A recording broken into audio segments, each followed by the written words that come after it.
Hello, Bones. Erica Wright.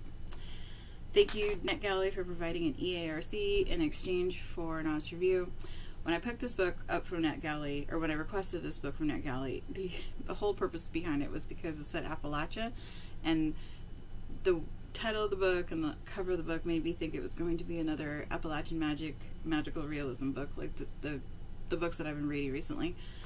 But it wasn't. It wasn't magical realism. There were some supernatural elements, but it didn't quite hit that magical realism soft spot that I have.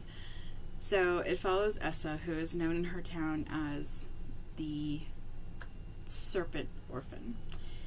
And her father used to be the priest at New Hope, which is a Pentecostal church that believe in the verse in, I think it was Mark, saying they shall eat serpents and they'll survive, something like that. So there was a lot of snake handling and strychnine in her father's church. Well, her mom got bit by a snake and died, and her father could have saved her if he had called an ambulance, but he didn't. And then I think he also died of a snake bite. So New Hope has been kind of there for quite a number of years.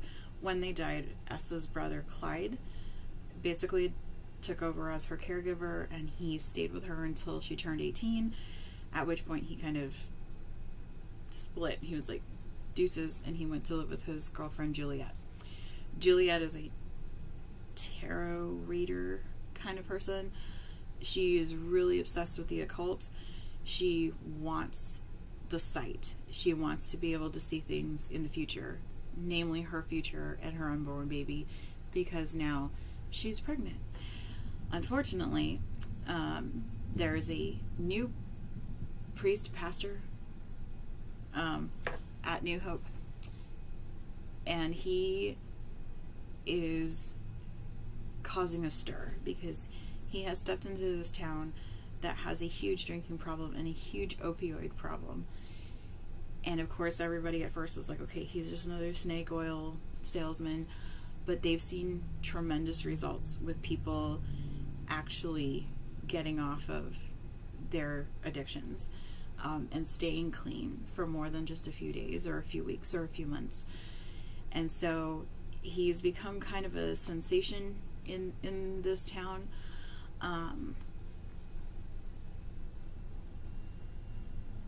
Essa lives in the rectory because that's where she grew up. Her family lived on the land where the church was, and the new pastor, priest, preacher, whatever he is, didn't kick her out, didn't ask for the land back, and so she's been kind of staying there and ignoring the fact that he's there along with the church, that she has some bad memories from. One day the church burns down, and the police come and they question her, but she had actually been working at the local animal shelter, animal clinic place, where they also do necropsies, which is the animal version of an autopsy. So humans have autopsies, animals have necropsies. Something I learned from this book. They come and question her, and then they arrest her brother because her brother had gotten into it with this pastor, priest, preacher guy a couple weeks before, I believe it was. And so when the church burned down, he was convinced that it was her brother Clyde who did it. She goes and sees her brother Clyde at the jail, and she talks to him. He's like, you have to go talk to this guy because I didn't do this. And then she leaves her car somewhere for some reason. I don't remember where or why. But some old friends of her brother's come and drop the car off for her and tell her, hey, you need to go see Juliet, which is her brother's wife. She hasn't made an effort to maintain a relationship with her brother. She hadn't talked to him in a few months, and she certainly hasn't made a relationship with her brother's wife, Juliet. So she's like, why do I need to go see Juliet? And they're like, we're not going to tell you how to live your life, but you need to go see Juliet. So she goes and sees Juliet and realizes that she's pregnant, and so she goes inside, and there's this kind of awkward getting to know each other part. Juliet didn't like Essa, even though she had never met her. She thought that Essa was continuing to be a child who needed to grow up. She didn't think that Essa had necessarily taken the right paths after their parents died. And at this point, Essa is planning on moving out of Ventura. It's Ventura, West Virginia. She had been planning on moving out for a while, and she had been putting in resumes, which she hadn't told her boss, Dr. Kuzner, yet. But she's been saving up, and I'm trying to find the name of the pastor priest guy because it has escaped me at the moment. Oh, Pastor Micah. Okay.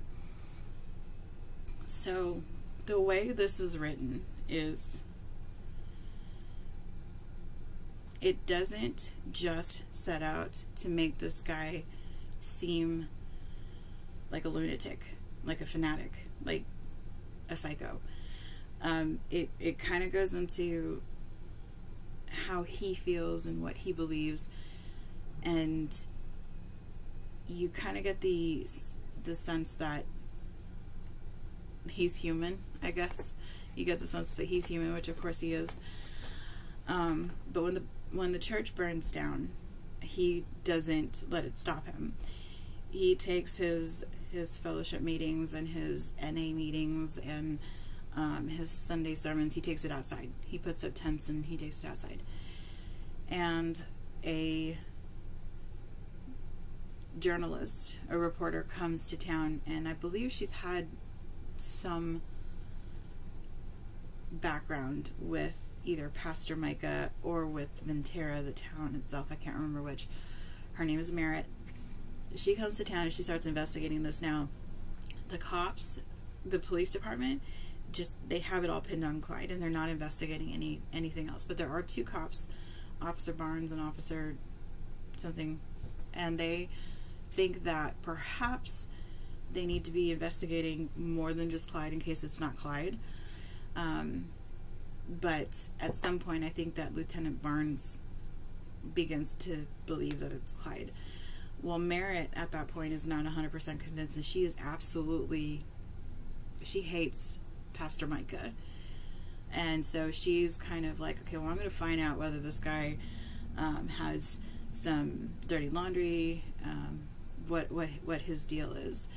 And so she starts her own investigation. She starts kind of manipulating Lieutenant Barnes to get information. And then another body shows up. And it gets pretty interesting from there. It's not who you think it is, the person who burned down the church. But it was a really interesting book. I'm not going to say it wasn't an interesting book, because it was really interesting. It was a short book. It was under 300 pages. It was 269 pages. So it was worth a read, and it kept me captivated. It just wasn't what I thought it was. But I did definitely enjoy it. It was one of those books that I am glad I read, not only for the story, but because of the things I learned, because it had a lot to do with snakes and animals in general. So it was pretty interesting. So solid 4-star on Goodreads, I guess. Alright, thanks for watching. Like and subscribe below.